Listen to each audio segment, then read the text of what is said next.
A while ago, Super Clean sent me some of their products for free to try out, and I'm going to be putting this through a test that it's not necessarily meant to be doing. This is an all-wheel cleaner, and it's going to be removing like brake dust and stuff off of a wheel. Wheels have a finish on them that people care about, and this does not. So this is going to be a different texture, stuff that it's not meant to do, but we're going to see if it still does the job anyway. This dust shield has never been cleaned. We've owned this car since new, and we've never cleaned this off, so it's got about 55 to 60,000 miles worth of brake dust on it. We've got a drip tray below it. Let's see what it does.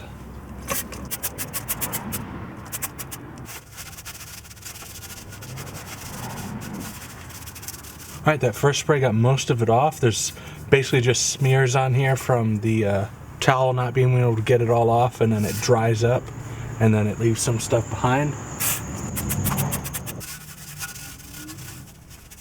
Alright, looking at this, it looks like it took all the brake dust off, and some of this stuff here is like paint imperfections and definitely rust around the edge. This probably wasn't designed with dust shields in mind, but it did the job anyway. So thanks Super Clean for sending me this stuff to test out, and I hope to see everyone in the next Car Simplified video.